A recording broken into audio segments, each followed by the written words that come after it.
বাড়িয়েছি হাত, দিও না ফিরিয়ে, আর কিছু না হোক, যেও দুদণ্ড বেরিয়ে। এই ক্ষুদে কবিতাটি লিখেছেন সাংবাদিক বিভুরঞ্জন সরকার, সম্ভবত এই রমনা পার্কের হয়ে।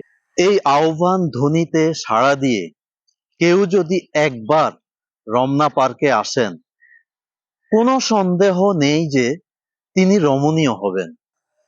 তিনি এও নিশ্চিত জানবেন যে এই আহ্বান কোনোভাবে ব্যর্থ হয়নি। প্রিয় দর্শক, আমরা আপনাদেরকে নিয়ে এসেছি আজকে রমনা পার্কে। এই রমনা পার্কের নৈসর্গিক সৌন্দর্য এবং ঢাকার ফুসফুস খ্যাত এই পার্কে যদি আপনি আসেন, নিমেষেই আপনি মুগ্ধ হবেন।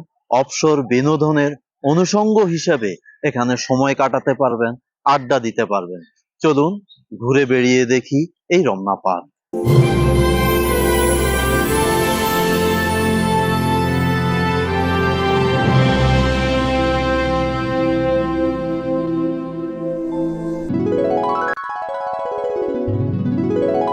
বড় বড় শহরে জনপরিসর ক্রমেই কমে আসছে।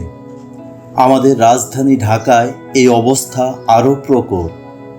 শিশু কিশোর এবং বয়স্ক নাগরিকদের যে বিনোদনের প্রয়োজন, লেখাপড়া বা কর্মের ফাঁকে একটু স্বস্তির নিঃশ্বাস ফেলা দরকার, একটু ছুটি কাটানো আবশ্যক, এসবের জন্য স্বল্প পরিসরে সুযোগ নিয়ে আসে ঢাকার ফুসফুস খ্যাত রমনা পার্ক। যে কেউ এখানে প্রিয়জনের সাথে এসে একান্তে সময় কাটাতে পারে। এছাড়া এখানে লেক, নির্মল পানি ও সুশীতল নিবিড় শান্ত পরিবেশ যে কারো মন ভরিয়ে দিবে। প্রতিদিন ভোর 6টা থেকে সন্ধ্যা 7টা পর্যন্ত রমনা পার্ক খোলা থাকে। রমনা পার্কে প্রবেশের জন্য কোনো প্রবেশ মূল্য নেই। রমনা পার্ক ঢাকা শহরের রমনা এলাকায় অবস্থিত একটি উদ্যান। রমনা পার্ক শুধু ঢাকা শহরের নয়, বরং বাংলাদেশের ঐতিহ্যবাহী একটি পার্ক। এটি বর্তমানে গৃহায়ন ও গণপূর্ত মন্ত্রণালয়ের অধীন রয়েছে। পার্কের বর্তমান আয়তন 68.5 একর। এর লেকের আয়তন 8.76 একর। 1610 সালে ঢাকায় মোগলদের শাসন পাকাপোক্ত হওয়ার পর বাগানের অনুরাগী মোগলরা উদ্যানটি তৈরি করেছিলেন। তখন এর নাম ছিল বাগ-ই বাদশাহী। সে সময় উদ্যানটির পরিসীমা ছিল বিশাল এলাকা জুড়ে। পরবর্তীতে মোগলরাই রমনার নামকরণ করেন। পুরনো হাইকোর্ট ভবন থেকে পূর্বের সড়ক ভবন পর্যন্ত মোগলরা বাগান তৈরি করেছিলেন। এক পর্যায়ে ঢাকা থেকে রাজধানী মুর্শিদাবাদে স্থানান্তরিত হলে রমনা এলাকা ক্রমেই জঙ্গলাকীর্ণ হয়ে পড়ে। মোগল আমলে গড়ে ওঠা রমনা উদ্যান মোগল সাম্রাজ্যের পতনের সঙ্গে তার সৌন্দর্য হারায়। 19 শতকে ব্রিটিশ শাসক এবং ঢাকার নবাবদের সহায়তায় এটির উন্নয়ন সাধন করা হয়। ঢাকা শহরে নিসর্গ পরিকল্পনার কাজ শুরু হয়েছিল 1908 সালে লন্ডনের কিউই গার্ডেনের অন্যতম কর্মী আর.এল. প্রাউডলকের তত্ত্বাবধানে। শহরের সেই নিসর্গ পরিকল্পনার ফল ছিল রমনা পার্কের উন্নয়ন এবং কারাগারের বন্দীদের দিয়ে রমনার জঙ্গল পরিষ্কার করে বের করেন ডিম্বাকৃতির একটি অংশ। পরিষ্কার করা অংশটিকে কাঠের রেলিং দিয়ে ঘিরে তৈরি করা হয় রেস কোর্স।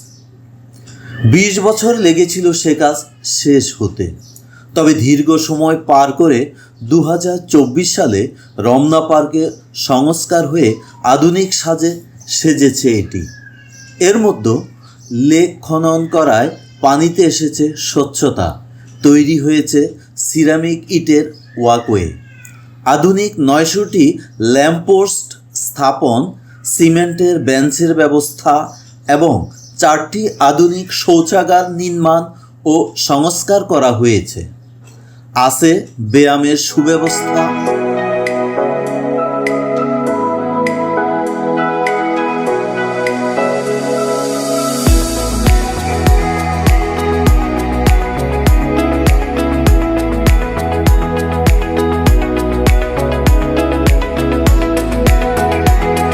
এবং বিশ্রামের সুযোগ।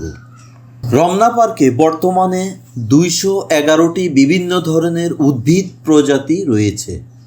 এর মধ্যে 87টি শোভাবর্ধক ও ফুলের গাছ, 36টি ফলের গাছ, 33টি ঔষধি গাছ, 3টি কৃষি বনায়নের গাছ, 2টি বনজ উদ্ভিদ, 2টি জলজ উদ্ভিদ এবং 3টি মশলা জাতীয় গাছ অন্তর্ভুক্ত। এই বৈচিত্র্যময় উদ্ভিদের সমারোহ পার্কটির সৌন্দর্য এবং পরিবেশকে আরও মনোমুগ্ধকর করে তুলেছে। রমনা পার্কে বেশ কিছু বিরল ও দুষ্প্রাপ্য প্রজাতির গাছের সমারোহ রয়েছে, যা এই উদ্যানকে আরও আকর্ষণীয় করে তুলেছে। এখানে আপনি পাদাউক, পলাশ, দারমান, কাউয়াতুতি, আগর, জ্যাকারান্ডা, তমাল, বাওবাব, কর্পূর, স্কারলেট, কর্ডিয়া, জহুরি চাপা, কেশিয়া জাবানিকা, মাধবী, আফ্রিকান টিউলিপ, কেয়া এবং অশোকের মতো গাছ দেখতে পাবেন। এছাড়াও আছে পাখি ফুল, কফি গাছ, উদয়পদ্ম, গোল্ডেন শাওয়ার, পালাম, ঝুমকোলতা, স্থলপদ্ম, মহুয়া, চন্দন, দুলি চাপা এবং কনক চাপার মতো নানান প্রজাতির বৃক্ষ, যা পার্কটির বৈচিত্র্য এবং প্রাকৃতিক সৌন্দর্যকে বহুগুণে বৃদ্ধি করেছে। প্রতি বছর পহেলা বৈশাখের সকালে রমনা পার্কের বটমূলে আয়োজন করা হয় বাংলা নববর্ষ বরণের বিশেষ অনুষ্ঠান। এই ঐতিহ্যবাহী আয়োজনের মূল উদ্যোক্তা সাংস্কৃতিক সংগঠন ছায়ানট, যারা 1967 সাল থেকে নিয়মিতভাবে এই উৎসবের আয়োজন করে আসছে। মুক্তিযুদ্ধের সময় ব্যতীত প্রতি বছরই এই অনুষ্ঠান উদযাপন করা হয়। বর্তমানে এটি কেবল একটি সাংস্কৃতিক আয়োজন নয়, বরং জাতীয় উৎসবে পরিণত হয়েছে, যেখানে অসংখ্য মানুষ ভোরে এসে বটমূলের ছায়ায় নতুন বছরের সূচনাকে উদযাপন করে বাংলা নববর্ষকে সাদরে বরণ করে নেয়। রমনা পার্কের ভিতরে শিশুদের জন্য রয়েছে একটি বিশেষ প্রাঙ্গণ, যেখানে ছোটদের বিনোদনের জন্য বেশ কিছু খেলার ব্যবস্থা করা হয়েছে। এখানে দোলনা, ঢেকি কল সহ নানা ধরনের খেলনার সুবিধা রয়েছে, যা শিশুদের আনন্দের জগৎ তৈরি করে। পরিবার সহ পার্কে বেড়াতে আসা শিশুরা এখানে নির্দ্বিধায় খেলাধুলা করতে পারে, যা তাদের বিনোদনের অন্যতম আকর্ষণ হয়ে উঠেছে। সকালের নাস্তা কিংবা দুপুরের খাবার পরিবেশনের জন্য রমনা পার্কের মধ্যেও রয়েছে একটি রেস্টুরেন্ট। ইচ্ছে হলে এখানে সেরে নিতে পারেন সকাল কিংবা দুপুরের খাওয়া দাওয়া। গাবতলী, সায়দাবাদ, মহাখালী বাস টার্মিনাল কিংবা সদরঘাট থেকে যে কোনো পরিবহনে শাহবাগে নেমে রমনা পার্ক আসা যায় খুব সহজে।